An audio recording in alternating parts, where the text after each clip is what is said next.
On va commencer pour cette deuxième séance du séminaire général par une présentation d'Elara sur le livre qu'elle a préparé avec Marie, donc Essai d'histoire locale de Djigiba Camara. Et puis ensuite, on aura deux discussions par Ophélie Rion, donc chercheuse CNRS au LAM, et puis par Étienne Smith, maître de conférence Sciences Po Bordeaux et chercheur au LAM. Voilà, qui auront chacun 15-20 minutes pour engager la discussion. Et puis ensuite, on aura un petit moment pour ouvrir le débat. Et donc, on y va. Et Lara, c'est à toi. Étienne est arrivé ou... Étienne est là, ouais. Ah d'accord, je savais pas vu Étienne, salut. Merci pour cette invitation. Donc, je présente l'édition d'une source qu'on a réalisée avec Marie Rodet, qui vient de sortir, qui est sortie en mai là, chez Grill. Et donc, c'est à la fois l'enquête que je vais présenter, le parcours éditorial et le texte en lui-même. Donc, ce que je voudrais vous présenter ici au LAM, c'est une enquête qui a mal tourné au départ et essayer de voir avec vous quels enjeux de la recherche ces questions soulèvent, puisqu'on est en fait assez nombreux au LAM à faire des enquêtes qualitatives. Et voilà, en ce moment, les enquêtes familiales posent des questions de protection des données, RGPD, voilà, des discussions qu'on a eues avec Émilie Ronflard ou d'autres, qui là, du coup, ont très mal tourné dès le départ, ce qui nous a en fait forcé avec Marie à trouver d'autres solutions pour discuter avec la famille. Et finalement, ça a été une très belle enquête. Mais le départ a été un peu compliqué. Donc, vous avez sous les yeux la couverture du produit fini. Donc, Djigiba Camara, qui est donc, pour le faire vite, et je vais le représenter ensuite, un interprète de la colonisation. Il est sorti interprète en 1900 et il a fait tout un parcours ensuite comme chef de canton. Il est connu et je l'ai rencontré moi parce qu'il a été une des sources de l'historien Yves Persson. Là, je vous ai mis le tome 2, mais il y a 3 tomes. Donc, il a rédigé de 1968 à 1975 3 énormes tomes sur Samori Touré, donc ce conquérant, empereur de la fin du 19e siècle qui s'est opposé aux Français et aux Britanniques. Yves Persson a interrogé des centaines de personnes pour faire cette thèse. Il aurait plus de 800 interlocuteurs, dont 14 dont il dit qu'il les a vraiment beaucoup interrogés. Donc moi, quand j'ai commencé ma thèse, je suis allée dans les archives d'Yves Persson à Paris 1 et je cherchais les sources orales. Et donc, notamment, ce qui est dit de Djigiba Camara, vous l'avez à l'écran dans sa bibliographie, donc dans le tome 3. Il dit donc, il est donc de Damaro, c'est un ancien grand conseiller. Il est le fils du célèbre chef Kéolé. Donc, tous ces informateurs sont présentés par des numéros, donc même tendance que numéro 4. Et donc, il est assez hostile envers Samori Touré. Il était extrêmement bien renseigné. Et il a rédigé, avec une certaine confusion, mais beaucoup de détails, un essai d'histoire locale. Donc, moi, j'allais dans les archives de Paris 1 en souhaitant trouver les cahiers de notes d'Yves Persson. Et en fait, ce que j'ai trouvé, c'est donc des cahiers de notes aussi, mais des textes écrits. Et notamment ce texte de Djigiba Camara que nous avons donc publié avec Marie après plus de péripéties que prévu. Donc là, vous avez la première page qui est donc comme une sorte de prologue pour vous montrer un peu à quoi ressemble le texte. Donc c'est du papier pelure comme ça, tapé à la machine. Et donc en fait le texte est beaucoup plus important que ce à quoi je m'attendais, et c'est quand même, ça se veut une somme sur l'histoire de Samori. Qui prend comme source principale son propre père, qui était un des grands conseillers de Samori Touré. Donc, c'est vraiment une histoire voilà, assez dense. Et donc, en fait, l'enquête s'est terminée en 2015 quand la famille nous envoie cette lettre que j'ai retrouvée pour Ophélie la semaine dernière et que je vous mets à l'écran. La famille Camara nous ordonne d'arrêter notre enquête. Et donc, ce que je voudrais voir avec vous, donc, c'est ces 3 axes, 3 enjeux autour de ce parcours. Déjà, retracer ce que Laurence et Osborne nomment ces interprètes, ces intermédiaires, ce que Étienne Smith a travaillé autour de cette catégorie de lettrés, des hussards noirs, c'est des catégories qui sont connexes, et voir un peu quel est le statut de cet entre-deux, donc Djigiba Camara, qui a été un interprète de la colonisation, un rouage, mais qui a aussi profité de sa position d'interprète, avec toute une stratégie de notabilisation que je vais voir avec vous, et qui du coup, quand on s'intéresse à ces parcours de manière un peu biographique, on se rend compte que c'est toujours plus compliqué qu'une opposition binaire de résistance ou de collaboration avec la colonisation, puisqu'on voit que ces intermédiaires, ces entre-deux, ont joué en fait sur plusieurs tableaux pour tirer profit de leur position. Donc ça, c'est le premier point, ce statut un peu d'intermédiaire, qui est ce par quoi on le connaît. C'est-à-dire on le connaît, Djigiba Camara, parce que c'était l'informateur d'Yves Persson. Essayer de montrer un peu qu'est-ce qu'il y avait derrière ce statut. Le deuxième axe de réflexion, c'est tout ce parcours biographique qu'on a mené avec Marie, donc dans plusieurs fonds d'archives, pour essayer de retracer toute sa carrière, donc à la fois un parcours individuel qui est assez fascinant. Il a un peu rusé avec l'administration à plein d'échelles. Donc voilà, c'est ce parcours biographique qui en même temps nous amène face à la famille, les descendants, et donc un certain nombre de problèmes. Et le troisième point, c'est le statut épistémologique, enfin le statut qu'on donne à ces textes-là, à ce texte Histoire locale en particulier, de le considérer non pas comme la source d'un historien qui serait français, mais comme une source historique, enfin comme un historien à part entière. C'est le statut qu'il revendiquait. Il s'est toujours insurgé contre l'usage que faisait Yves Persson de son texte, et en fait, il militait pour avoir le statut d'historien à part entière.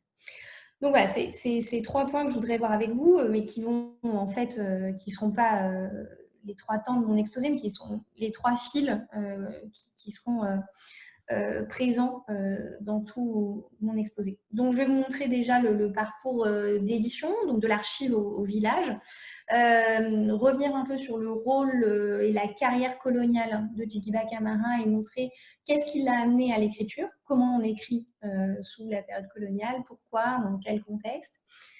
Et enfin, faire un petit point, vous montrer un peu l'hybridité de ce texte, qu'est-ce qu'il dit, quelles sont les pluralités de modèles d'écriture, parce qu'en réalité, il se rattache à plusieurs modèles différents. Voilà, j'ai la parole, mais vous pouvez aussi... Enfin, Vincent, tu relais s'il y a des questions. J'ai pas l'œil sous...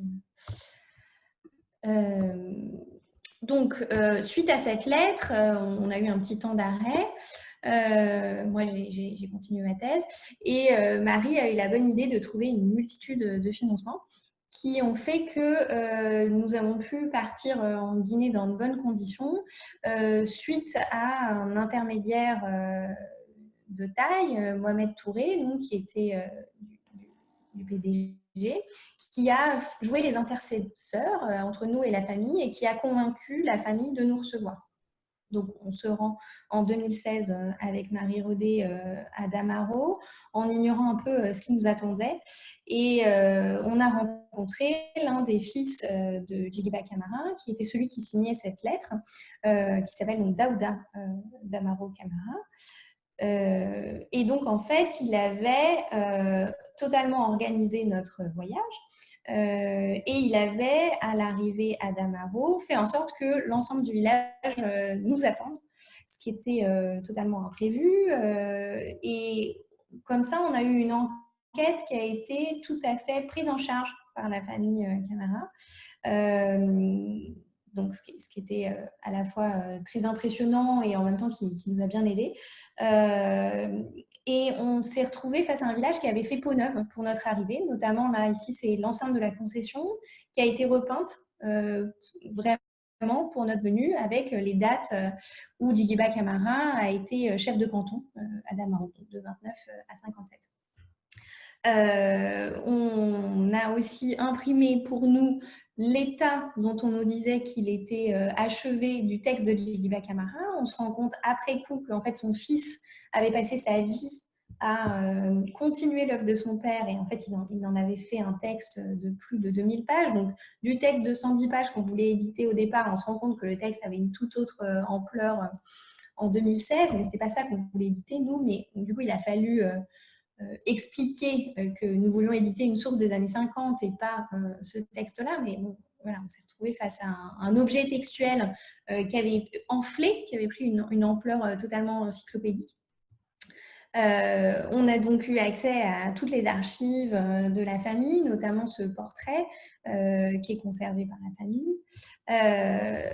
Et donc, voilà, d'un seul coup, l'enquête a totalement changé de proportion. Et donc, l'objet de notre venue, c'était signer un protocole d'accord entre la famille de Djigiba Camara, qui avait au passage donc, 16 femmes, ce qui fait énormément de descendants et d'ayants droit qui peuvent, voilà, qui ont un intérêt intellectuel et dans la publication de ce texte. Donc, l'enjeu, c'était la signature d'un contrat. On y reviendra peut-être avec les enquêtes d'Ophélie, mais voilà, cette enquête n'a pu se faire que parce qu'il y avait une base juridique sur laquelle on s'était mis d'accord, à savoir que Marie et moi ne toucherions pas d'argent sur cette édition, ce qui nous paraissait absolument évident, et qu'un bénéfice éventuel de la part de Bril, hautement improbable, serait reversé à la famille de Camara. Donc c'est comme ça que ça s'est... et à partir du moment où le contrat a été signé, l'enquête a pu se dérouler grâce à l'appui de la famille beaucoup plus important que ce qu'on espérait en fait au départ. Donc ça, c'est pour ce statut d'enquête un peu particulier avec la famille, avec les ayants droit, qui s'est débloqué parce qu'on est allé sur place, parce qu'il y a eu une mise en place juridique assez précise. Et puis à partir de là, on a pu partager les informations qu'on avait, notamment de plusieurs fonds d'archives sur l'enquête et sur le statut d'interprète de Djigiba Camara, parce qu'il y a des archives qui sont conservées à Aix-en-Provence, par exemple, où la famille n'y a pas accès. Donc, ça, c'était le premier point, cette enquête un peu étrange. Et donc, le deuxième point, c'est ce statut d'interprète de Djigiba Camara qui est assez fascinant. Donc, je le retrace un peu rapidement. Il est donc le 4e fils de Fata Kewoulen Camara, qui est donc l'un des ministres de Samori Touré. Et en fait, lorsque Fata Kewoulen Camara est donc dans le conseil restreint de Samori Touré, à la fin du siècle, donc en 1893, il change d'alliance totalement et donc il trahit, si on peut dire, la cause de Samori Touré et il s'allie avec les Français. Et donc l'un des objets de l'accord, c'est qu'un de ses fils aille à l'école des fils de chefs de Caille, et donc c'est Djigiba Camara qui va être choisi. Donc c'est dans ce cadre d'accord militaire que Djigiba Camara fait l'école des Blancs, et donc il sort interprète auxiliaire en 1900. Et ensuite, il a tout un parcours qui est assez extraordinaire parce que on a peu d'interprètes et d'auxiliaires de la colonisation qui ont autant de déboires avec l'administration. C'est-à-dire qu'il n'a pas arrêté d'être embauché et congédié. Ce qui est étonnant, c'est qu'à force d'être congédié, on pourrait penser que l'administration française arrête de se servir de cet interprète qui, décidément, avait mauvaise réputation. Mais en fait, il ne cesse d'être réembauché, ce qui est au moins aussi étonnant. Donc, il sort interprète en 1900. Il est nommé à son premier poste à Kerouané. Il est déjà soupçonné, donc le terme, c'est d'entrave à la politique coloniale. On ne sait pas vraiment ce pourquoi il est congédié, même si après, avec les autres rapport, on peut se faire une idée, mais il est muté à Béla Il y reste jusqu'en 1903, mais pour des raisons politiques, là encore on ne sait pas vraiment ce qui s'est passé, il est de nouveau muté à Farana la même année. Donc c'est-à-dire qu'il ne reste même pas un an à Béla. Ensuite, il est donc muté à Farana jusqu'en 1907. Il est suspendu en 1907 suite à un manquement grave. On l'accuse d'exiger des cadeaux, en fait, dans son travail d'interprète. Donc, on l'accuse d'entrave à la politique coloniale et de ne pas traduire, en gros, si jamais on ne lui donne pas de cadeaux. En 1908, il est embauché pour participer à la mission de délimitation des frontières avec le Libéria. Et là aussi, cette mission tourne mal, il est révoqué et l'officier le décrit comme insupportable.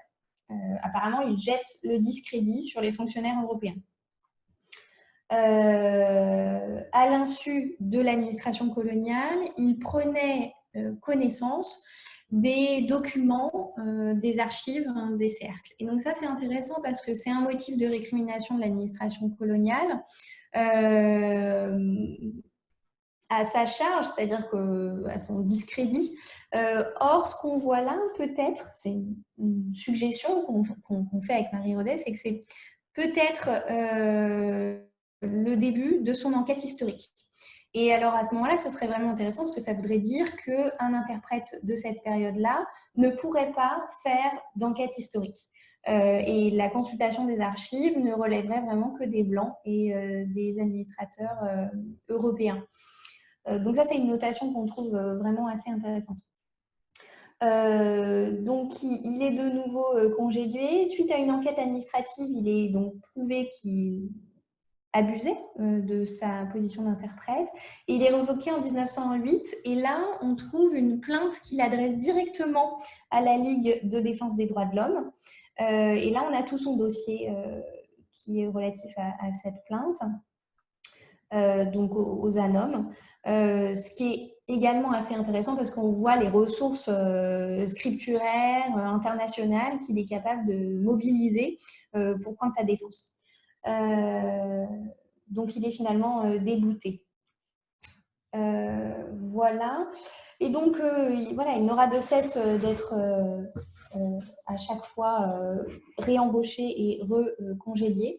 De 1914 à 1928, là, il a une position qui est stable à la succursale de la Banque d'Afrique de l'Ouest à Conakry. Et en 1928, enfin, donc, il devient chef de canton, alors que ce n'est pas lui qui aurait dû prendre la chefferie, mais puisqu'il avait été à l'école des fils de chef de caille, qu'il était dans l'administration, il a été choisi en remplacement de son frère qui était décédé. Et donc là, on a aux archives de Conakry cette fois, donc plus aux archives d'Aix-en-Provence, plusieurs rapports qui sont assez contradictoires sur sa chefferie. Donc on a déjà en 1931 un très bon rapport. Donc, le chef de canton, Djigiba Camara, est un homme plein d'allant, parlant très bien le français, qu'il écrit couramment. Il a été comptable donc, à la Banque d'Afrique de l'Ouest. Il se soucie de l'avenir et de l'évolution économique du pays. Il connaît parfaitement tous les rouages de notre administration.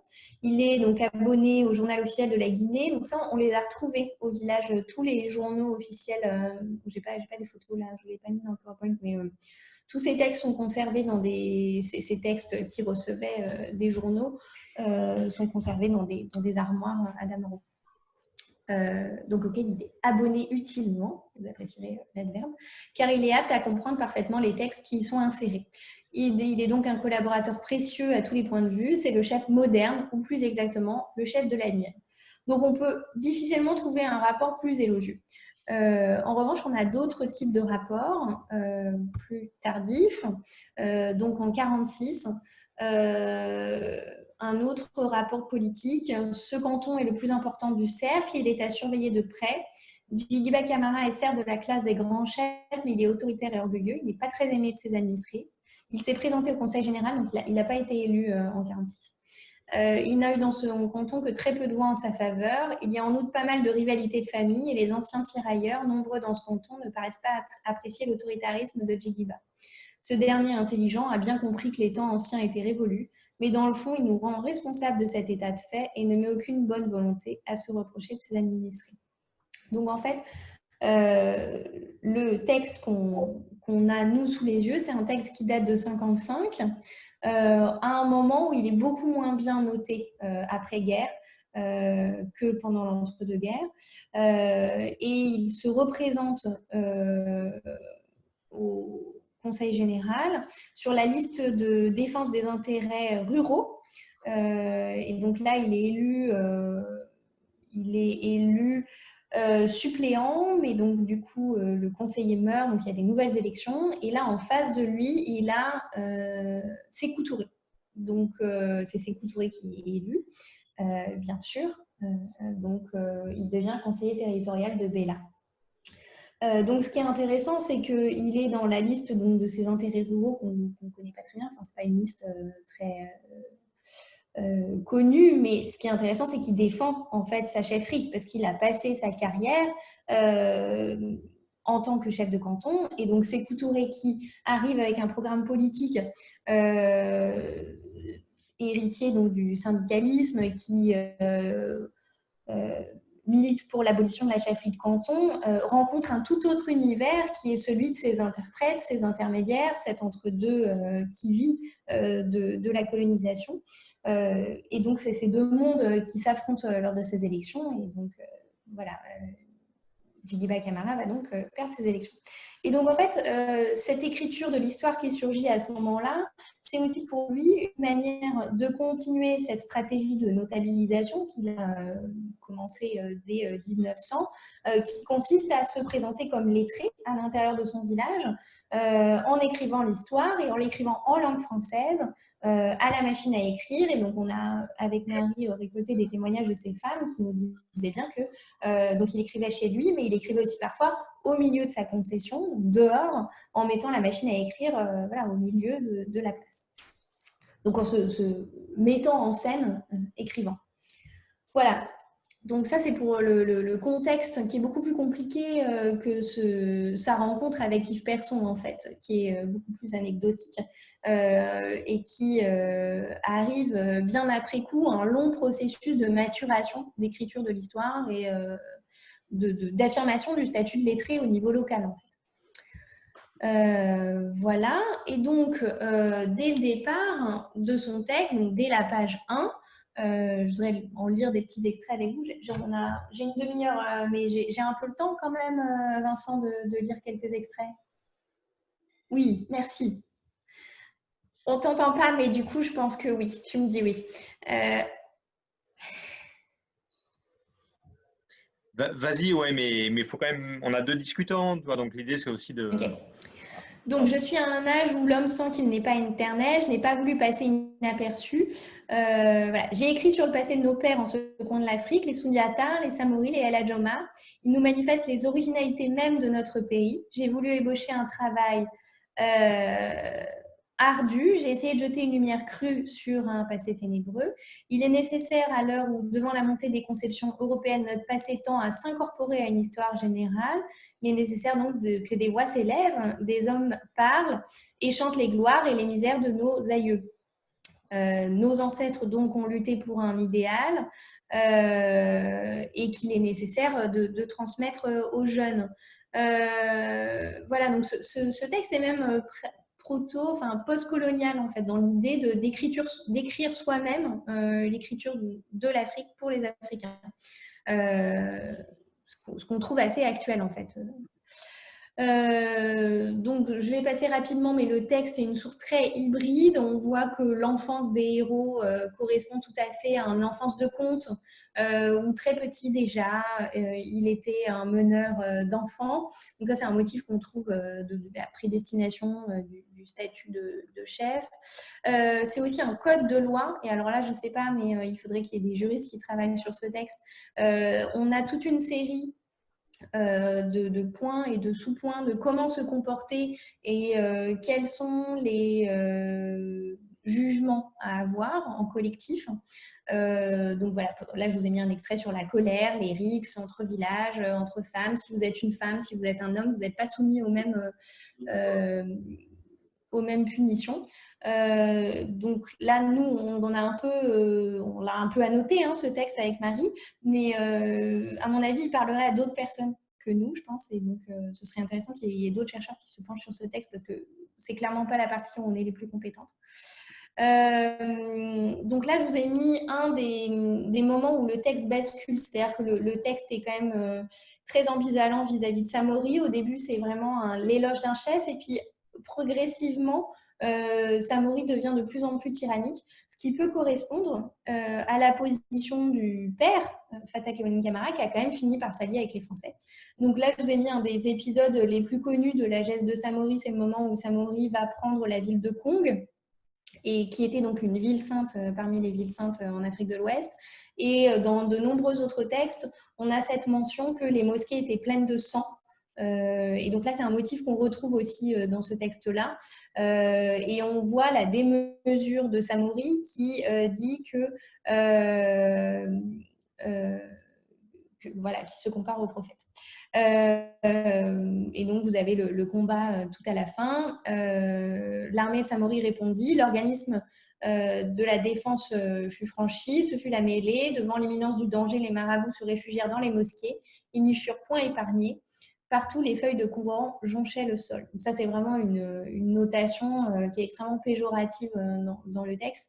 Et on sent bien ici que l'axiologie en fait, du récit est en train de vriller. Et le moment où Samori était présenté comme un chef extraordinaire, c'est en train de s'infléchir et en quelque sorte d'expliquer la position de la famille. Vous avez ensuite, donc ça c'est la toute dernière page, une notation sur la présence coloniale. Et je voulais vous présenter deux chants pour clore et en guise de conclusion, qui montrent la présence de Djigiba Camara dans les mémoires orales. C'est-à-dire c'est des chants qui sont encore chantés aujourd'hui dans des moments de rassemblement festifs, qu'on nous a chantés nous, pour nous. Donc il y a deux chants et ils sont très très courts. Vincent, je te promets.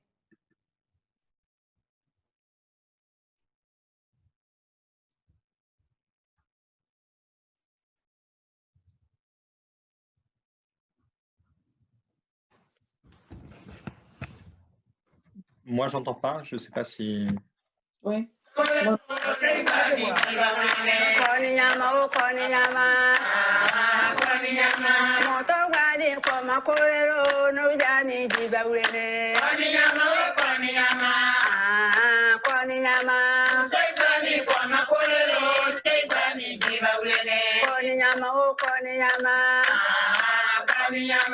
Et quand j'ai les écouteurs, vous ne pouvez pas entendre.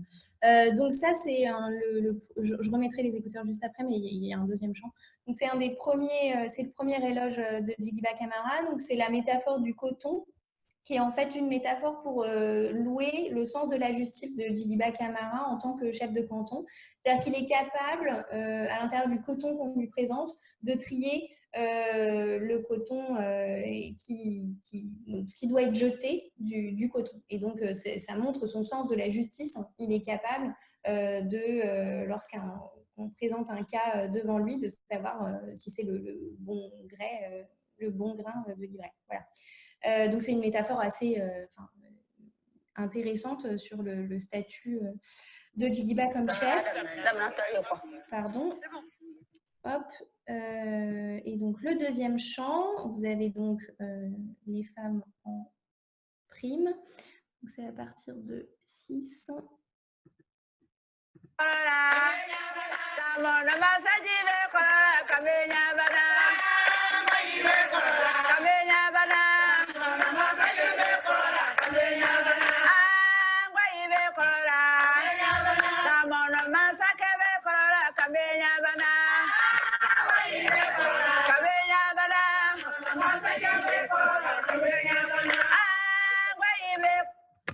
Voilà, après, c'est en boucle. Vous m'entendez ?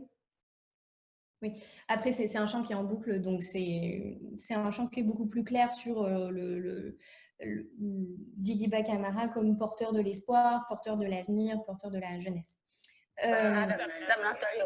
Pardon. Voilà.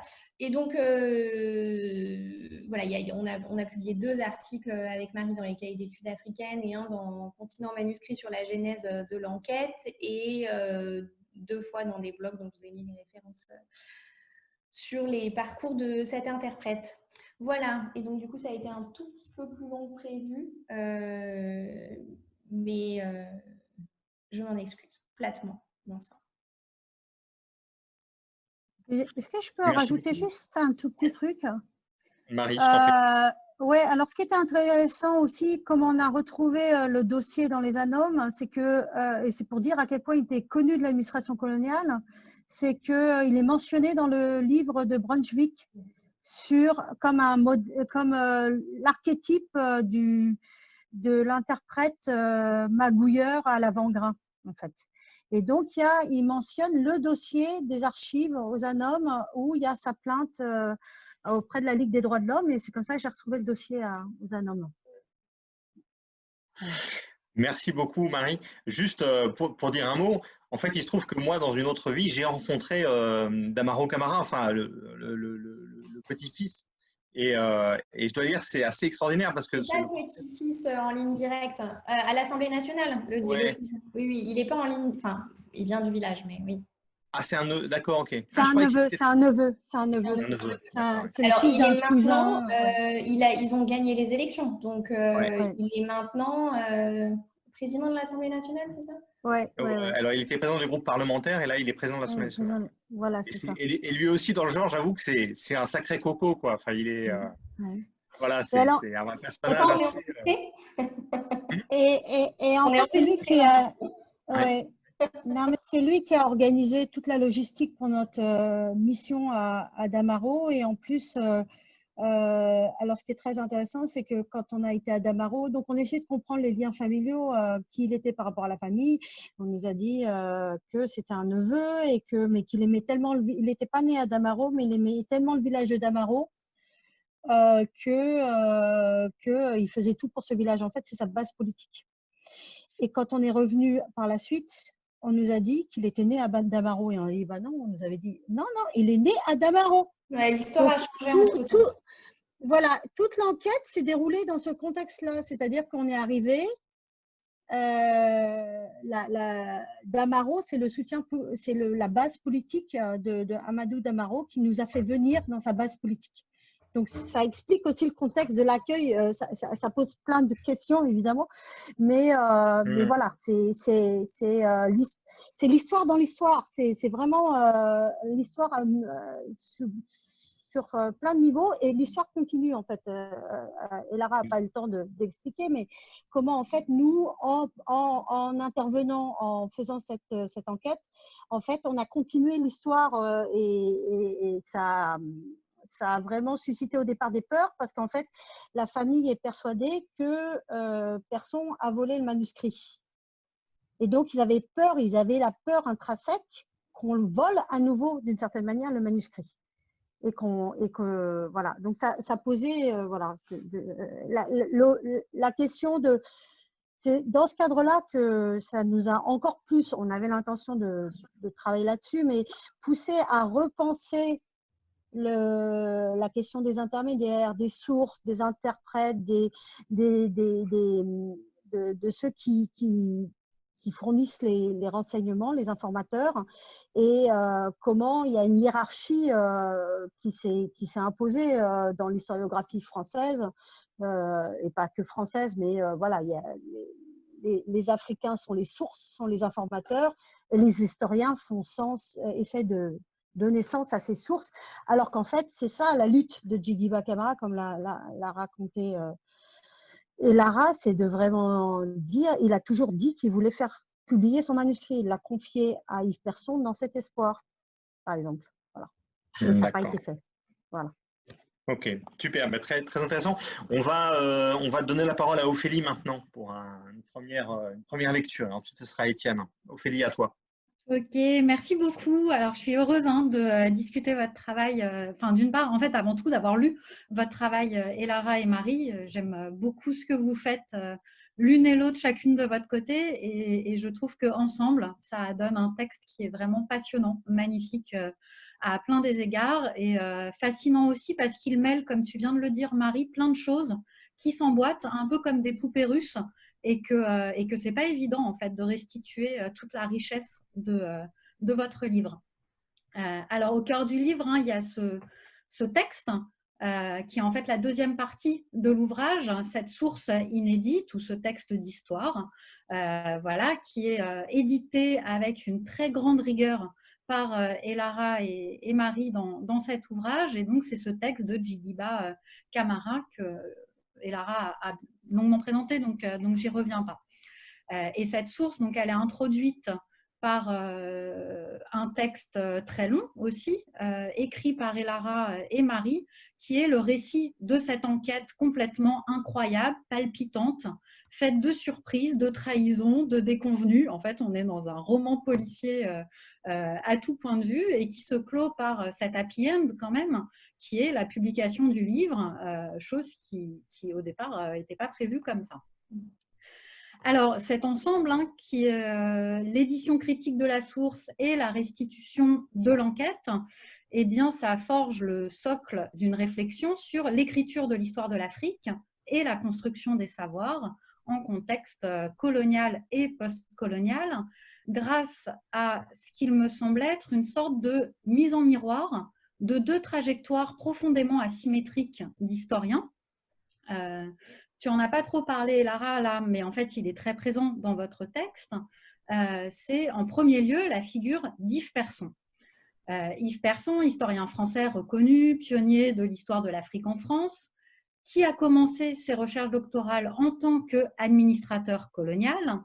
Donc voilà, c'est vraiment intéressant comme parallèle par rapport à Djigiba Camara, et qui a rédigé donc une somme sur l'histoire de Samori Touré, fondateur d'Empire à la fin du 19e siècle. Et donc, c'est au sein de ces archives, des archives de cet historien, que dormait, en quelque sorte, qui était enterré le texte de Djigiba Camara. Djigiba Camara, qui est donc la deuxième figure d'historien qui apparaît dans cet ouvrage, historien guinéen méconnu, aîné de Yves Persson, qui commence en fait à écrire l'histoire au moment où naît Persson, dans les années 1920. Donc, on a ces articulations de trajectoire que je trouve assez intéressantes. Mais Djigiba Camara, comme vous l'avez dit, est un Africain en contexte colonial. Il n'est donc pas reconnu comme historien, il est un auxiliaire de l'administration coloniale en tant qu'interprète et en tant que chef de canton. Voilà, la seule reconnaissance qu'il a eue dans la construction des savoirs sur l'Afrique est d'avoir été l'un des principaux informateurs de Persson, indiqué dans le travail de Persson sous la forme d'un numéro, comme l'a rappelé Lara, numéro 5, je crois, je ne me souviens plus très bien, et très rarement par son nom. Donc voilà, et Djigiba Camara comme Yves Persson partagent cet intérêt commun pour la figure historique de Samori Touré, qui est une sorte de troisième personnage du texte, personnage historique sur lequel travaillent ces deux historiens. Et donc, dans l'enchevêtrement des personnages de cette histoire, il y a aussi Elara et Marie, historiennes du XXIe siècle, deux femmes aussi, donc on voit les changements en cours, et qui se font les chefs d'orchestre de ce récit, qui contribuent à faire sortir Djigiba Camara de l'invisibilité où Persson l'avait plongé. Alors, plongé bien malgré lui, en quelque sorte, et il ne s'agit pas de faire un procès d'intention à Persson qui serait complètement anachronique, et Persson a révolutionné en fait l'histoire de l'Afrique en son temps en intégrant ses sources orales africaines comme un matériau de recherche, mais l'écrit demeurait, comme le disait Marie juste avant, selon les conceptions de son temps, un privilège blanc occidental dans cette division scientifique du travail d'écriture de l'histoire. Alors voilà, de l'eau a coulé sous les ponts, heureusement, nos conceptions ont évolué, mais il reste encore du chemin à parcourir pour restituer la part africaine de l'écriture de l'histoire, et j'imagine que Étienne reviendra aussi là-dessus, vu qu'il a travaillé sur ces questions-là. Alors, il y a deux aspects, moi, qui m'ont particulièrement intéressée dans votre travail, et c'est ces deux aspects sur lesquels je vais revenir. En premier lieu, ça montre toute l'importance de replacer la pratique de l'écriture historienne dans la biographie des individus. Et donc, vous avez fait un énorme travail d'enquête pour reconstituer la trajectoire de Djigiba Camara et de sa famille. Une enquête tant orale que dans les archives qui permet à la fois donc d'éclairer son rapport à l'écriture de l'histoire et son positionnement assez complexe dans les hiérarchies coloniales et à l'égard du pouvoir colonial. Et, alors, vous retracez toutes les difficultés et embûches qu'il a rencontrées pour consulter les archives de l'administration coloniale. Et moi, je trouve que c'est des passages qui sont vraiment extrêmement stimulants à ce sujet-là. L'administration coloniale qui lui refuse l'accès aux archives. Et là, le parallèle avec Persson, qui mène sa recherche comme administrateur, est assez saisissant. Et finalement, Djigiba Camara, c'est quand il devient chef de canton en 28 qu'il s'attelle véritablement à l'écriture de son manuscrit. Donc, je me demandais, est-ce que vous savez un peu pourquoi ce statut l'autorise ou facilite la mise en œuvre de ce projet d'écriture? Est-ce que voilà, vous avez des hypothèses à ce sujet-là, même si on voit très bien qu'il y a en fait le temps de l'enquête avant 1928 et auquel succède le temps de l'écriture. Voilà, donc il fait vraiment œuvre d'enquête historique telle que nous, on le fait aussi, à laquelle on est socialisé et formé. Quelques années plus tard, en 1934, il continue en fait à faire ses enquêtes pour écrire son histoire et là, il va tomber sur un bulletin de renseignement rédigé par un instituteur africain, Dominique Traoré, donc un autre auxiliaire invisible de la constitution des savoirs scientifiques que Étienne et Céline, dont ils ont retrouvé les traces aussi. Et donc, c'est intéressant car on voit là concrètement comment Djigiba Camara opère une critique de ce document. Il croise les sources, il fait un travail d'historien selon les codes européens de la discipline, en fait. Et malgré le regard sévère, en fait, que porte Persson à l'égard de son manuscrit, qu'il juge, donc d'après Persson que vous citez, il juge ce manuscrit confus. On pourrait dire plutôt touffu, aride à la lecture. En effet, ce n'est pas un texte facile. Ça ne se lit pas du tout comme un roman, le texte de Djigiba Camara. Et lui-même, Djigiba Camara, parle d'un texte ardu, selon ses propres mots. Mais voilà, Persson, un peu avec son regard de professeur européen, va dire que c'est un texte confus, ce que je trouve dur. Alors, toujours sur la trajectoire de Djigiba Camara, écrire l'histoire n'est pas neutre et je me demandais dans quelle mesure, pour un Africain, écrire l'histoire de Samori en contexte colonial est un acte fort qui relève en fait une forme de positionnement politique de sa part. Ce qui pose, et c'est vraiment une question ouverte, j'en sais rien, mais comment est-ce que la bibliothèque coloniale écrit sur l'histoire de Samori dans les années 30 et 40, avant la fameuse thèse de Persson. Voilà, je serais curieuse de savoir.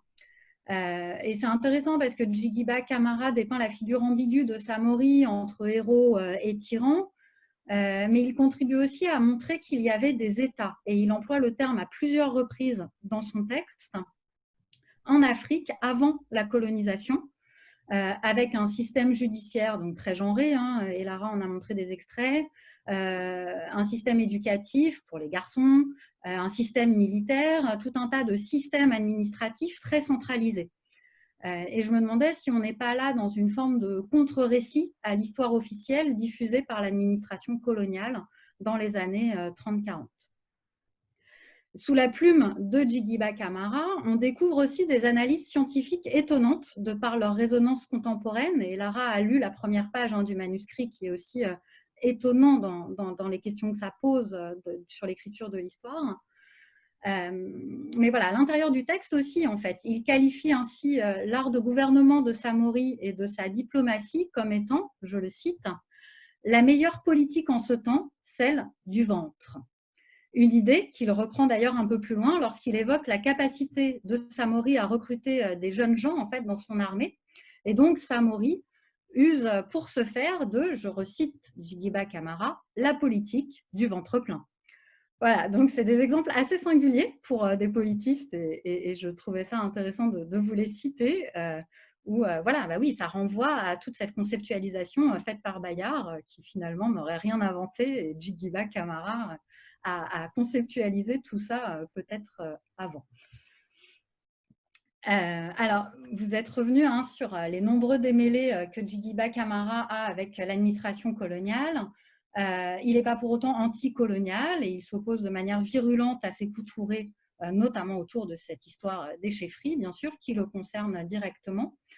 Djigiba Camara a un positionnement modéré qui correspond à une ligne partisane de l'époque voilà, post-Deuxième Guerre mondiale en Afrique de l'Ouest, et que je trouve assez éclairante à mettre en parallèle avec la dernière phrase de son manuscrit, où il écrit, je vous cite, « La France tutélaire tend à élever le standard de vie de tous ses ressortissants d'outre-mer.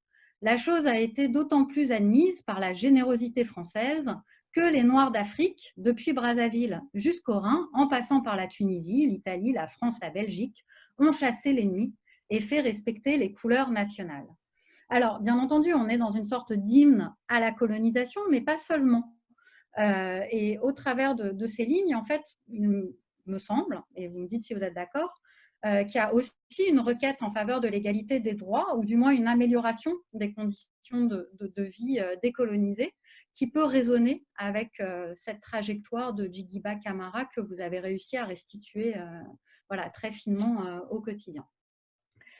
Et donc, au-delà de la figure de Djigiba Camara, en fait, cette biographie, c'est la biographie d'une famille sur 3 générations et de 3 hommes à l'intérieur d'une transmission filiale sur 3 générations entre les hommes de la famille, avec le père de Djigiba Camara, qui a été un ministre de Samori, avec Djigiba Camara lui-même, donc qui a entendu l'histoire de son père, qui l'a mise en écrit, et puis le fils qui continue cette œuvre monumentale, monstrueuse, et qui aujourd'hui a produit un manuscrit de près de 2000 pages. Donc en fait, il a dépassé la thèse de Persson. Et il y a une sorte de combat qui se rejoue là au travers de l'écriture de l'histoire, avec toute cette question du poids de l'écrit et du poids de la transmission familiale. Voilà.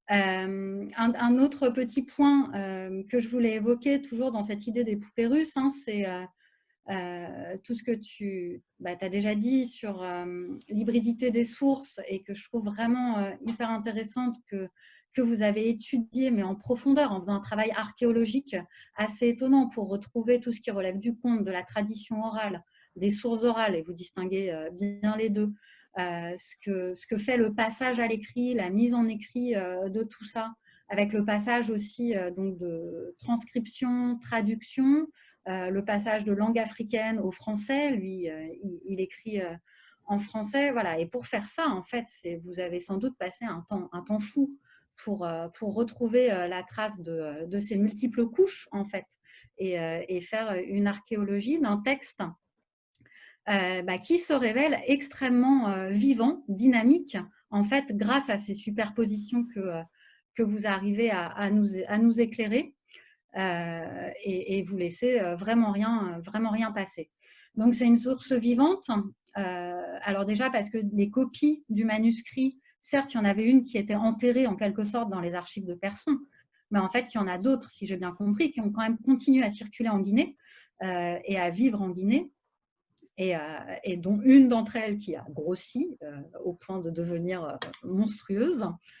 Et vous-même, en fait, en déterrant la copie dans les archives de Persson, eh bien, en quelque sorte, vous lui avez donné une seconde vie et vous l'avez enrichi de nombreux matériaux filmiques, sonores, photographiques que là, vous nous présentez, qui n'ont pas trop leur place dans l'ouvrage, forcément, vu le format, mais dont vous ferez certainement quelque chose. Et je sais que Marie aime bien faire des films, donc je me demandais s'il y avait un projet de la sorte autour de cette histoire d'essai d'histoire locale. Voilà.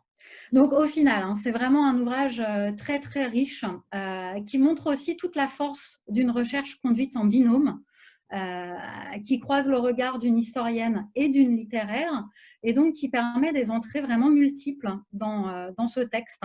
Un texte d'histoire, un texte source, voilà, qui est les deux à la fois. Et vous avez fait le choix aussi, à préciser, de la publier en bilingue, à la fois en français et en anglais. Et donc, c'est une manière, je trouve, de rendre vraiment à Djigiba Camara ses lettres de noblesse d'historien, à la fois, en le posant comme notoriété dans l'espace académique, et vous rendez aussi son texte accessible généreusement à d'autres pour qu'elle puisse continuer à être étudiée et à vivre. Et de fait, ni la thèse de Persson, ni votre ouvrage n'épuise très certainement la richesse du texte de Djigiba Camara, et des questions couvrent son texte. Donc là, vous ouvrez en fait vraiment une discussion avec les historiennes et historiens qui veulent se saisir de ce texte-là. Parmi les deux, les deux pistes, moi, où je me suis dit qu'il y avait peut-être des choses à creuser, connaissant en plus voilà, vos objets de recherche, j'ai été surprise qu'il n'y ait pas grand-chose, sauf erreur de ma part, sur la question de l'esclavage et des gens de statut servile. Voilà, ni dans le texte de Djigiba Camara, ni de vous dans les pages qui précèdent son texte. Voilà, donc je me demandais pourquoi est-ce qu'il n'y aurait pas des choses à étudier autour de ça. Et à l'inverse, je me disais aussi que Djigiba Camara parle beaucoup des femmes qui entourent Samori, de la dimension genrée, des codes de loi, etc. Enfin, c'est très présent. Je n'ai pas l'impression que ce soit quelque chose que Persson ait travaillé à partir de ce texte-là et que d'autres gens ont travaillé. Donc, je pense que là aussi, il y a des pistes vraiment fécondes à explorer grâce à la publication de ce texte-là. Voilà, je m'arrête là et j'aurai d'autres questions, mais je passe la parole à Étienne. Merci Ophélie. Peut-être qu'on va laisser à Elara et Marie 2 minutes d'abord pour des premières réponses à Ophélie. Ok, ben merci beaucoup. Marie, peut-être que tu dois filer plus tôt. Tu veux prendre la parole peut-être? Ouais, je vais être la plus brève possible parce que de toute façon, il y a beaucoup de choses que où tu es plus apte à répondre. Mais sur cette question, encore une fois, de qui écrit l'histoire, pour qui et dans quelles conditions, et la comparaison des trajectoires entre Persson et Djigiba. Alors, ce qu'on oublie, évidemment, nous, on voit ça par rapport à notre regard d'historien et historienne basé en majorité en Europe, mais Djigiba Camara, et c'est en allant en Guinée qu'on s'en aperçoit, évidemment, était ultra connu. Et jusqu'à maintenant, cette famille fait partie des grandes familles de l'histoire de la Guinée précoloniale, coloniale, postcoloniale. Et la figure dans ce sens d'Amadou Damaro Camara, un neveu éloigné, qui est, voilà, il faut retracer ça. En fait, c'est ça qui rend encore plus une dimension énorme à cette histoire, c'est que il paraît, dans la thèse de Persson, il apparaît comme oui, c'est une note de bas de page en fait. Et bon, il dit quand même que c'est sa source la plus importante, mais sa source la plus importante parce que c'est localement et bon par la suite nationalement une référence. En fait, ce texte avait, même s'ils n'avaient pas tous, ils n'avaient pas, c'est l'histoire du mythe d'un manuscrit qui a été perdu en fait, parce il était à un moment dans les archives aussi de Cancan et il a disparu. Son fils a fui en Côte d'Ivoire le régime de Sékou Touré avec le manuscrit planqué sur lui. Donc, ce document est devenu mythique. On le raconte dans l'introduction. Sékou Touré voulait récupérer ce document. C'est pour ça que son fils a fui. Et Sékou Touré et Djigiba Camara se connaissaient. Djigiba Camara lui a rendu visite avant les élections, voir s'il ne pouvait pas faire une alliance. Dans sa cour, on nous a raconté ce récit de cette rencontre. Donc, c'est vraiment, en fait, autour de ce manuscrit, c'est l'histoire de toute la Guinée et toutes les grandes familles de Guinée qui se retracent. Et avec en toile de fond, Samori Touré, Sékou Touré, voilà. L'origine du manuscrit, alors c'est important, je pense aussi à mentionner, c'était toute la question de savoir est-ce que c'est est-ce que il y a cette tradition, on va dire, à l'époque coloniale, qui s'installe de la monographie, de cercles, monographie coloniale. Il y a aussi la publication des grands coutumiers. Donc, c'était intéressant. On voit comment ce texte s'inscrit dans cette tradition-là, mais en même temps, on devient complètement autre chose. Donc, c'était la question de l'hybridité, et ça, Elara peut approfondir là-dessus. Mais en fait, quand même, l'incitation, c'est un administrateur qui, quand il est devenu quand il est devenu chef de canton, qui lui a dit, mais tu sais, tu devrais écrire genre une monographie de cercle. Et c'est devenu quelque chose de complètement différent. Hein. Mais je veux dire, il y avait vraiment On n'a pas en pu arrière-fond. retrouver le nom de cet administrateur. On Ouais, nous a dit plusieurs fois que ce ouais, texte avait été ouais. suscité par un Voilà, administrateur, c'est mais ça. personne, et moi, j'ai pas retrouvé trace Ouais, dans les archives à Conakry non plus, donc on ne sait pas qui c'est. ouais, ouais. Mais après, on est un peu dépendante de ce mythe oral aussi, Voilà, c'est-à-dire que voilà. quand enfin voilà, on est dépendante de ce que nous dit Daouda, Camara, donc oui, ce texte est un mythe, mais il a aussi été mythifié par la famille, donc Oui, bien sûr, mais quand même, on a fait des recoupements. oui. Il y a quand même des choses qui ont été dites qui tenaient complètement la route. Le fait que Sékou Touré ait eu vent de ce texte, que que le fils ait été incité à le déposer parce qu'à l'époque de Sékou Touré, il a voulu refaire ces sortes de monographies de régions. Et il devait être déposé. Il a été volé, encore une fois, par un autre historien qui était plus proche du régime. Et le fils a été menacé, cet historien, pour plagiat. Voilà. Donc, il y a tellement d'histoires de vol et de tromperies par rapport à ce texte que, évidemment, quand nous, on est arrivés, deux jeunes chercheuses charmantes françaises, à vouloir le publier, il y avait une sorte de Ça passait pas. voilà, ça passait pas. Il a fallu négocier. On est arrivé, on avait un contrat, mais en fait rien n'était joué. Hein. Et c'était clair que tant qu'on ne viendrait pas en Guinée, rien ne serait joué. Ils nous ont fait une telle pression en disant, tant que vous n'êtes pas en Guinée, on ne peut pas en discuter. On veut en discuter de vive voix.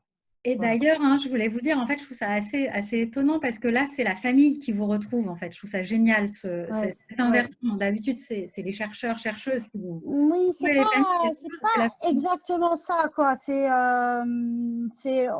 On avait commencé à essayer de demander parce que et c'est comment elle s'appelle ta collègue Tal nous voilà a qui en a pas. pas, elle nous a pas Ouais, vraiment aidé. Hein.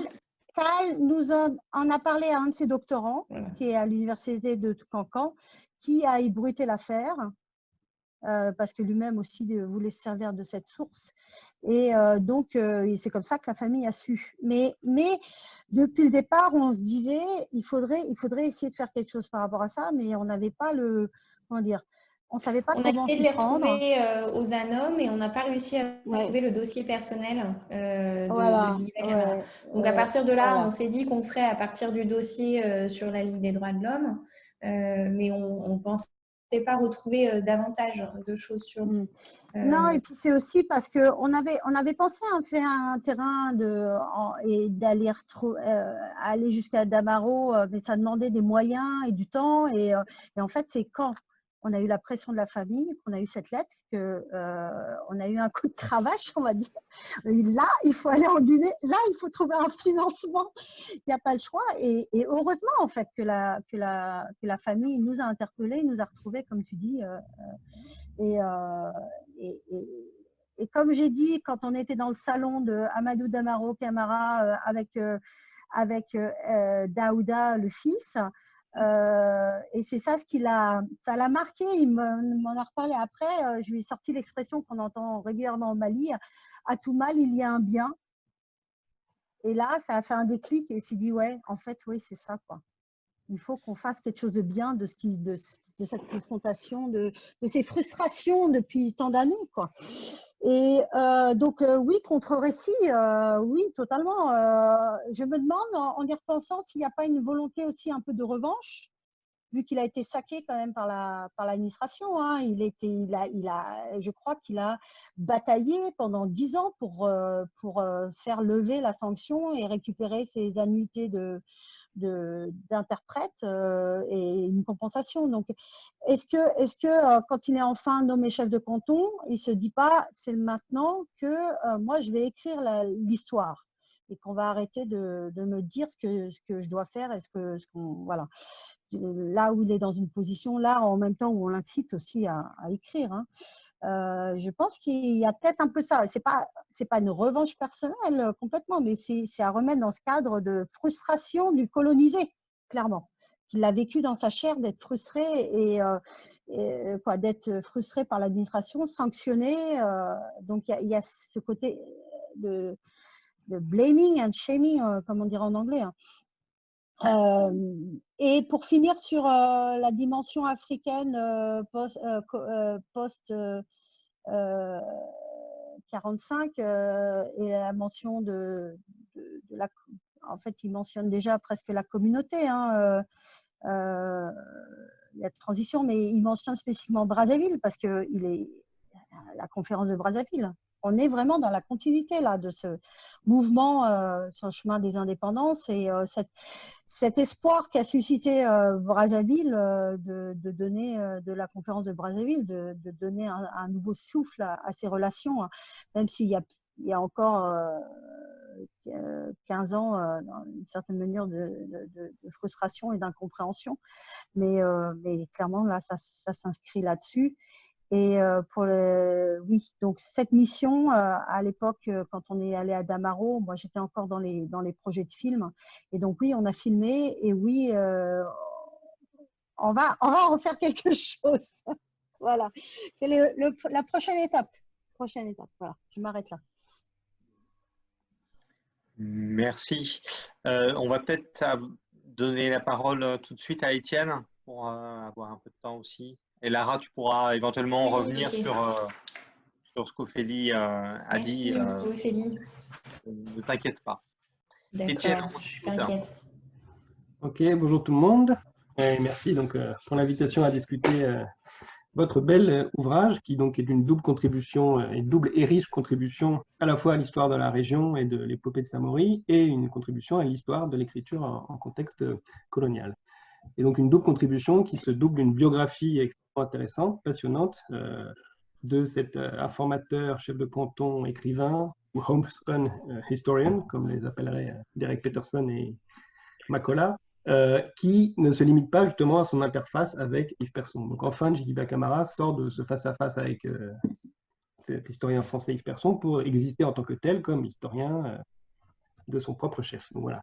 Je voudrais commencer par une batterie de petites questions qui se porteraient à la fois sur le statut de l'écriture, sur les intentions de l'auteur, sur ses sources, et enfin un peu sur l'hybridité des styles, des formats d'écriture qu'on repère dans le texte et que vous avez très très bien mis en contexte. Et alors je voudrais peut-être commencer par une question un peu provocante, mais est-on bien sûr que c'est Djigiba Camara qui a écrit tout le texte? Parce que je voudrais revenir un peu à la genèse matérielle de ce texte, qui n'est pas un manuscrit, hein, mais un tapuscrit, si j'ai bien compris, et dont l'écriture s'étend sur plusieurs années, entre 28 et 57, donc on a un temps quand même extrêmement long, on imagine qu'il y a eu écriture, réécriture, reprise, rature, etc. Et comme on n'a qu'un tapuscrit, c'est un peu délicat de savoir s'il n'y a pas des passages entiers qui sont en fait des reprises de rapports administratifs, qui sont des reprises de coupures de presse de l'époque, etc. Alors vous allez me dire pourquoi je pose cette question qui peut paraître un peu hors sujet. Je sais pas du tout pour remettre en cause bien sûr la paternité d'écriture de Djigiba, mais c'est parce que dans ce qu'on avait vu avec Céline à l'époque sur les écrits des années 30, que ce soit chez les auteurs européens et ouest-africains, l'intertextualité est omniprésente. Il y a une façon à l'époque non codifiée en fait, de citer ses sources, etc., qui fait qu'en fait on plagie des pages entières de rapports administratifs, de journal officiel, etc., qu'on fait passer pour de l'ethnographie, qu'on insère dans son article publié dans le bulletin du comité des études historiques en AOF ou dans la revue Outre-mer, etc. Donc, comme les règles de citation, si vous voulez, n'étaient pas complètement stabilisées à l'époque, comment est-ce qu'on peut s'assurer peut-être que Djigiba Camara n'a pas lui aussi versé dans ces pratiques, hein, et là encore, ce n'est pas pour indexer qui que ce soit, c'est parce que c'était des pratiques courantes et répandues des deux côtés de l'écriture, du côté administrateurs coloniaux et du côté des écrivains ou historiens africains. Et aussi, est-ce que vous avez pu retracer les strates d'écriture en termes de, voilà, du moment où il a écrit? Parce que comme c'est sur 27 ans, c'est important de savoir si tel passage a plutôt été écrit au début, disons, début des années 30, et tel autre passage a écrit au milieu des années 50. C'est quand même, il s'est passé beaucoup de choses entre-temps, et du coup, forcément, ça influe la lecture qu'il va avoir des événements sous Samori, même sa lecture et son appréciation de la paix française, etc., tel qu'il a décrit, l'a décrit dans les années 30, au moment où c'est le discours obligatoire et hégémonique, et l'écrit dans les années 50, où c'est presque déjà has-been de mentionner ça. Voilà, comment on peut être sûr? Alors, j'imagine que c'est très compliqué de pouvoir repérer les différentes périodes d'écriture de ces tapuscrits, mais est-ce que vous avez eu quelques éléments dans vos entretiens ou dans la relecture du texte, finalement, qui permettent un peu de situer l'écriture des différents passages? C'est vraiment quelque chose que je trouverais assez passionnant, si sous réserve, bien sûr, que c'est faisable. Ensuite, ma deuxième batterie de questions-remarques, ce serait sur ses informateurs à lui. Parce que lui, on voit bien, vous l'avez très bien montré, c'est un informateur privilégié d'Yves Persson, le numéro 5. Donc. Mais lui, qui sont ses informateurs à lui? Parce que lui est un intermédiaire pour Yves Persson, mais lui-même a des intermédiaires. Donc on a une chaîne d'intermédiaires dans cette production des savoirs qui est assez longue. Et là, on est un peu surpris qu'il n'est pas très disert sur qui sont ses informateurs à lui. Alors, au fil du texte, il n'y a vraiment rien. Et puis petit à petit, ici, on se rend compte que quand même, il y a des sources qui sont mentionnées par Djigiba. Donc là, ça m'intéresse particulièrement parce que si on compare, par exemple, aux travaux des instituteurs écrits à la même époque, comme eux, c'est dans un cadre scolaire que ces écrits étaient faits, il y avait obligatoirement, en fait, au début du texte, obligation de mentionner un peu la méthode qui avait été adoptée. Il y avait cette obligation de préciser comment ils avaient recoupé leurs sources, qui ils avaient interviewé, etc. Cet aspect un peu scolaire et scientifique de dire, voilà, comment j'ai procédé. Là, avec Djigiba, on part tout de suite un peu dans le fil de la narration et on n'est pas informé par lui, en tout cas au début du texte, sur qui sont ces sources. Alors, j'ai repéré quand même des éléments. Il dit des sources autorisées, de la tradition orale, des témoins oculaires, et ici de son père, bien sûr, qui a été formateur clé, sans toujours nous dire à chaque fois, ça c'est vous qui le précisez, en fait, grâce à votre travail d'exégèse du texte, que là, tel aspect, ça a été plutôt transmis par son père, que telle version, c'est son père, tout, mais lui, ne le dit pas trop. Après, page 150, on apprend effectivement qu'il cite Dominique Paré, donc cet instituteur voltaïque, qu'il a interviewé des fils de Sadji, ce chef que Samori a battu. Mais à part ça, et les archives militaires françaises évoquées, mais sans qu'on précise lesquelles, voilà. À part ça, il dit peu de choses finalement. Donc, est-ce que vous avez pu retrouver un peu quelle source, ou en tout cas comment il a procédé à ces entretiens? Par exemple, pour ces entretiens de tradition orale, est-ce qu'il interviewait les personnes individuellement? Est-ce qu'il réunissait en assemblée ou en collège les vieux qui les faisaient parler collectivement?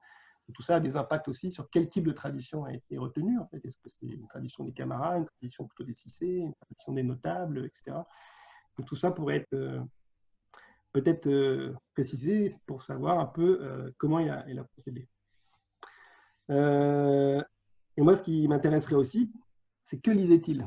Ça, vous l'évoquez, il est abonné au journal officiel. Parce qu'avant d'écrire, toutes les personnes, tous ceux qui font cette prise d'écriture dans les années 30, en fait, avant d'écrire, ils lisent beaucoup. Donc, ce qu'ils ont lu à l'école des fils de chef, dans son cas, ce qu'ils lisent ensuite par leur revue, et ça a une influence énorme sur ce qu'ils écrivent, ce qu'ils ont lu. Et c'est vrai qu'on sait assez peu ce qu'ils ont lu, parce qu'il y a peu de traces, et ce serait intéressant de voir l'influence de leur lecture sur ce qu'il a écrit, et ça, je reviendrai dessus en parlant de son fils à la fin, et de ses citations de Balzac et Voltaire, et sur les formats d'écriture. Mais avant ça, je voudrais refaire un petit point sur la question de la chefferie, les prétentions de sa famille à la chefferie, et très clairement, vous le montrez très bien, contextualisation du texte, c'est une défense de sa prétention à la chefferie qui est un des moteurs de l'écriture. Et ça a été montré pour toute l'Afrique coloniale, que finalement, c'est la mise en place de l'indirect rule, la mise en place des positions administratives pour les chefs africains, qui va être le déclencheur d'écriture, que ce soit dans le Nigeria colonial, que ce soit dans toute la OF, etc. C'est au moment où on met en place ces structures que finalement s'écrivent des travaux pour justifier la prétention des uns et des autres à être les plus aptes à occuper ces positions. Et donc il le dit d'ailleurs d'emblée dans son texte, page 31, la postérité va reconnaître dans ses camarades les vrais détenteurs du pouvoir juridique et de commandement. Bon, donc on voit bien que là, l'écriture vise à justifier une position sociale acquise dans ce contexte d'administration coloniale. Et en ce sens, je trouve qu'il est assez proche d'auteurs comme Yoro Diao, dans le cas du contexte sénégalais, de Rawan Boy aussi, chef au Wallo, de Eliman Elfan, que Juliette Ruot a étudié en détail, ou d'Ibrahima Batili, que Jean-Hervé Jézéquel a étudié, etc., etc. Et aussi donc, de Phili Dabo Sissoko, notamment, instituteur qui va devenir chef de canton, et dont je trouve que votre Djigiba Camara est vraiment assez proche en termes de, à la fois ses positionnements moraux, éthiques, sa défense de la chefferie, et son opposition aux forces modernistes dans les années 50, exactement comme Phili Dabo Sissoko. Donc il y aurait un peu peut-être une comparaison avec Phili Dabo qui, je trouve, serait intéressante à creuser, notamment les critiques sur la civilisation moderne qui déforme les hommes, leur civilité qui se perd, etc. Tout ce discours un peu décliniste de ces vieux chefs de canton qui sont un peu has-been dans les années 50, qui finalement dans les années 30 étaient leur apogée et qui dans les années 50 sont marginalisés par les new men, des mouvements nationalistes qui sont syndicalistes, etc., qui ont des expériences, ou étudiants, qui ont une expérience beaucoup plus cosmopolite, internationale que ces vieux chefs de canton et qui les marginalisent un peu, y compris vis-à-vis de leurs propres administrés. Mais, et ce qui est très intéressant dans le texte de Camara et dans ce que vous en dites, tout ne se résume pas à cette défense de la chefferie. On a l'impression dans certains commentaires ou travaux sur ces écritures par des chefs africains à l'époque coloniale que tout était motivé par cette stratégie de défense de la chefferie. Mais non, il y a une vraie passion pour l'histoire. Il y a, comme Peterson et d'autres l'ont bien montré au cas de l'Ouganda, un intérêt, une passion qui se développe, intellectuelle en fait, pour l'objet, qui va bien au-delà du coup de la seule stratégie instrumentale de défense de leur intérêt, de leur famille, etc. Et c'est là qu'ils sont doublement intéressants. Si c'était uniquement des auteurs qui écrivaient pour défendre leur droit à commander tel canton, bon, ça serait assez peu intéressant pour la postérité. Là, ce sont des vrais intellectuels qui ont une passion pour leur objet et qui font d'eux, du coup, des individus avec la fibre historienne qui sont passionnants à étudier. Et dans ce cadre-là, peut-être dans ce que Peterson propose entre les différentes historiographies endogènes existantes, les différents modèles possibles, il distingue en gros entre une historiographie un peu monarchiste et aristocratique et une historiographie qu'il qualifie de républicaine, pour de mouvements irrédentistes dans l'ouest de l'Ouganda. Et du coup, là, si je ne me trompe pas, Djigiba Camara serait clairement dans la première tendance, une forme d'historiographie monarchiste et aristocratique. Et c'est ça qui question du coup, et ça rejoint un peu ce que disait Ophélie sur la question des esclaves, ou des personnes de statut servile, il y a un peu un silence dans son texte sur à la fois les captifs. Alors, ils existent en tant qu'ils sont échangés, ils sont tués, etc. Mais bon, ils ne leur donnent pas la parole concrètement. Et pareil pour les artisans, les groupes socioprofessionnels, etc. Ils sont un peu complètement absents. On est vraiment dans une histoire de notables. En gros, les Cissé, les Camara, les Bérété et les Touré, voilà, c'est l'affrontement entre les quatre. Après arrivent les Français et tous les autres groupes sociaux, si on veut, sont un peu centre de son récit. Donc voilà, qu'est-ce qu'on... En termes de, voilà, de pluralisme des visions de l'histoire, qu'il n'a pas, voilà, il n'est pas resté dans son biais très aristocratique, disons. Enfin, la question des monographies et des coutumiers juridiques, je trouve ça intéressant parce qu'il c'est comme l'a dit Marie, comme tu l'as dit aussi là au tout début, il s'émancipe un peu de la forme imposée du coutumier. On a vraiment l'impression que ça va être un coutumier, parce qu'il y a des passages entiers où il recopie même le plan des coutumiers à l'époque, où on distinguait commerce, élevage, machin. Enfin, le plan thématique, il n'a pas inventé, en fait. Il a repris ce qui se faisait dans le bulletin du comité d'histoire, le BCEHAF, j'ai mal prononcé, même dans le bulletin d'enseignement. Donc, il a repris ce modèle, mais il est allé beaucoup plus loin. Et c'est ça qui est intéressant.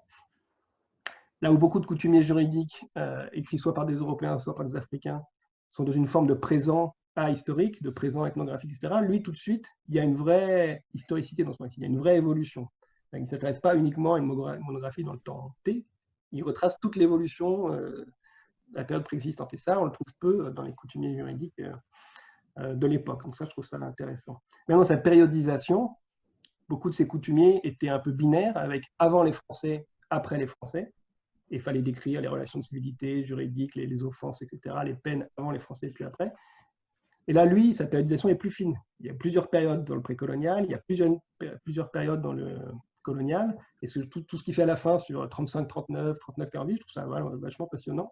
Parce que c'est là qu'il est historien, du coup, il historicise vraiment, il périodise finement, là où beaucoup se sont de façon paresseuse, français comme africains, contentés de recopier la structure du coutumier. Donc là, vraiment, c'est là qu'il est encore, comme vous le montrez bien, un vrai historien.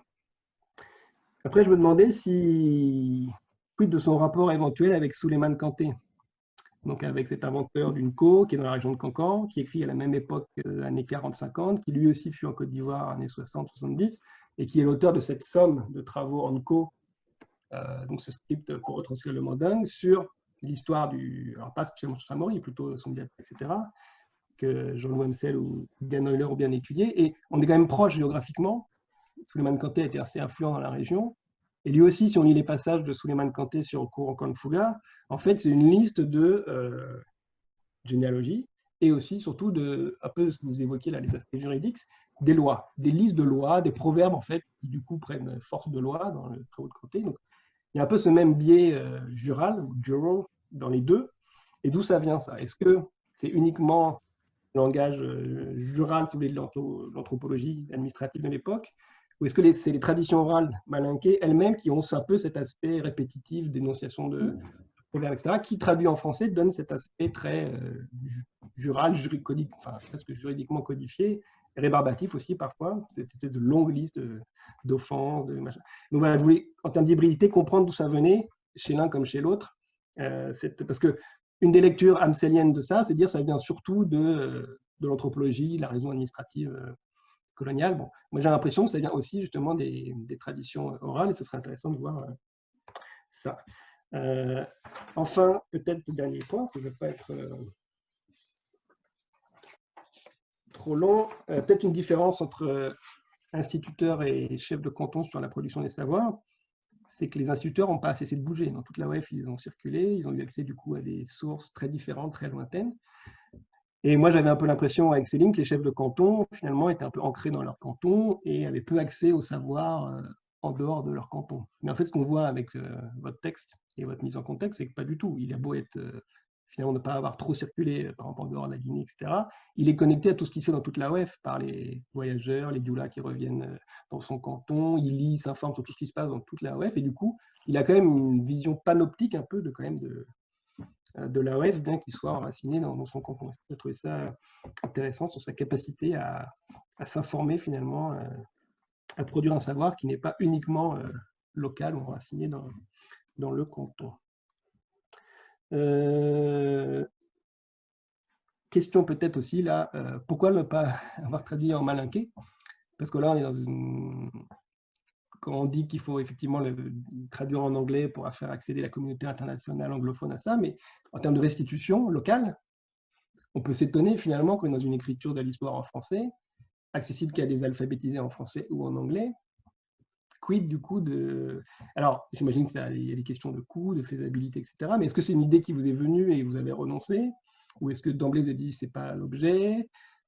Voilà, je trouvais ça intéressant de poser cette question de la restitution finalement aussi à la région en question de ce savoir. Et donc le meilleur moyen peut-être serait de le faire traduire en malinqué. Et enfin, sur pour qui écrit-il, et je m'arrête là, hein. Pour qui écrit-il et comment écrit-il? Là, je suis assez frappé de voir que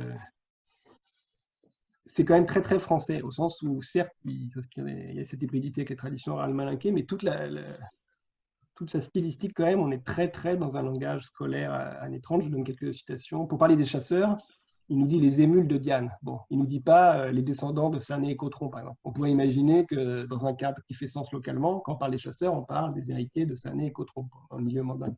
Là, on parle des émules de Diane. Pour parler des griots, on parle de troubadours. On parle des soldats de l'an 2. Pour parler des tanas, on dit les totems, on les dit les tanas. À la même époque, il y a des auteurs... les administrateurs coloniaux, eux-mêmes, qui préfèrent le terme tana plutôt que le terme totem. On utilise des termes locaux, donc pas pour certains, c'est pour faire exotique, hein, comme ça a bien été montré, mais d'autres aussi, c'est parce qu'il y a l'idée que voilà, on va être au plus près des cultures locales, donc on utilise un vocabulaire le plus proche possible de la culture locale. Et là, lui, dans son texte, on a quand même l'impression qu'il y a cet effet aussi, voilà, d'écriture scolaire où on est quand même beaucoup dans un langage voilà, scolaire. Et son fils, on a l'impression que c'est encore pire, c'est Voltaire et Balzac qui préfacent ces 2 volumes. C'est assez intéressant comme références qui ont été mobilisées pour... voilà, donc ça pose un peu la question aussi de cette... pour qui écrit-on au final? Est-ce qu'on n'écrit pas aussi d'abord pour ces comme vous le dites à un moment, vous le laissez ouverte la question, est-ce qu'il n'écrit pas aussi, au-delà de son ami qu'il cite en introduction, ou en préface plutôt, est-ce qu'il n'écrit pas aussi pour ses anciens administrateurs coloniaux français qui lui ont murmuré à l'oreille qu'il fallait écrire, etc. Enfin, c'est assez intéressant de voir qu'il écrit aussi, du coup, pour eux. Alors, et dernière petite question, qui sont les bourgeois qu'il évoque à la fin? Est-ce que c'est dans le contexte du coup de l'affrontement années 50 en Guinée, défense des intérêts ruraux versus bourgeois des villes? Mais il dit en gros, à la toute fin, ça m'a frappé, je trouvais ça assez intéressant. Il faut juste que je retrouve ce que mes notes sont dans le désordre, mais en gros, il faut rabattre l'orgueil des bourgeois d'aujourd'hui. À toute fin, il dit pourquoi il écrit, et donc qui est visé dans cette expression, rabattre l'orgueil des bourgeois dans le livre. Parce que c'est une expression qui rappelle tellement Félix Dabo Sissoko, qui dit en gros, il y en a marre de cette nouvelle classe politique des années 50 urbaine qui a des prétentions et qui finalement oublie notre primauté à nous, chefs de canton, du milieu rural, etc. Et donc en fait, là encore, c'est une façon de défendre la chefferie, non plus comme les Yorodiao, etc., de la première génération, contre l'administration coloniale française, quand ils ont débouté leurs fonctions, mais plutôt contre les Modibo Keïta et les Sékou Touré, qui remettent en cause leur statut de privilège de la chefferie avec l'abolition de la chefferie, etc. Voilà pour mes multiples questions. Merci beaucoup, Étienne. C'était vraiment un bon choix, un bon panel de maître Ophélie et Étienne. C'était super complémentaire et super intéressant tous les deux. Merci beaucoup. Et Lara, Marie, allez-y, à vous. Hein, je vous passe la parole. En essayant de faire un petit peu bref à chaque fois dans vos réponses. Oui, je vais faire bref pour... vous m'entendez? Oui. Je vais faire bref pour qu'on puisse avoir une conversation après, mais merci beaucoup pour vos deux lectures, c'est très éclairant et ça me fait vraiment très plaisir de pouvoir discuter avec vous. Pour rebondir sur les derniers points d'Étienne, une traduction en malinké, en fait, c'est pas forcément la meilleure solution pour toucher des alphabétisés en malinké, c'est pas forcément la meilleure catégorie. En revanche, il y a une édition locale en Guinée qui est en cours, parce que Bril lève les droits sur des éditions africaines. Donc, voilà, c'est mon objectif de l'année, là, mener à bien cette édition avec Daouda, parce que du coup, il va vouloir changer des choses en introduction, je le sais. Voilà, donc il va falloir qu'on fasse ça dans le courant de l'année, mais du coup, c'est un objectif, c'est qu'il y ait une édition en Guinée. On est aussi en train de travailler avec Marie à racheter les droits de Bril pour de l'open access. Et là, du coup, il y a des copier-coller qui vont pouvoir se faire sur WhatsApp. Voilà. À partir du moment où le texte est en accès libre sur Internet, il y a toute une communauté via les téléphones portables qui va se le réapproprier, c'est sûr. Donc, voilà, une édition écrite en malinké. En fait, je suis pas sûre que ça toucherait un public assez restreint, en fait, de gens qui sont capables de lire en malinké, de l'écrit imprimé, alors que bien sûr, ils peuvent lire de l'écrit malinké sur Facebook. Mais voilà, le but pour l'instant, ça a été l'édition en français dans une maison d'édition guinéenne et l'achat en open access sur Internet. Pour le point que tu disais sur il écrit aussi pour un public français, j'en suis persuadée, c'est tout un point de notre introduction pour qui et pourquoi Diliba rédige ce texte. Et du coup, on montre qu'il y a deux réponses. Il y a une réponse qui est celle dont la notice à mon ami, et il y a la réponse qui est celle d'un second destinataire, qui est l'administrateur colonial à qui il adresse ce texte. Et en fait, il ne cesse de vouloir traduire de culture. Et c'est pour ça qu'il y a plein de petits tableaux avec des traductions. Il y a des traductions en malinké et en français. Il y a des tableaux qui permettent de présenter le rapport entre l'armée française et l'armée de Samori. Donc, un caporal, ça équivaut à... Voilà. Et puis, il y a tout un lexique que tu as très bien relevé, qui est de l'ordre de la bonne culture qu'on enseigne à un lettré dans une école de fils de chef de caille. Donc, la sylve au lieu de la forêt, la brousse. Tout ce genre de choses qu'on retrouve et qu'on a pointé avec Marie, parce qu'on voulait aussi que le texte soit lisible. Et donc, il y a tout un travail de notes aussi en français qui ne sont pas les mêmes notes en français et en anglais pour pouvoir expliquer ces différents registres de langue qui parsèment le texte. Et ça, je suis tout à fait d'accord avec toi. Il y a une dualité dans l'interlocuteur, le lecteur implicite.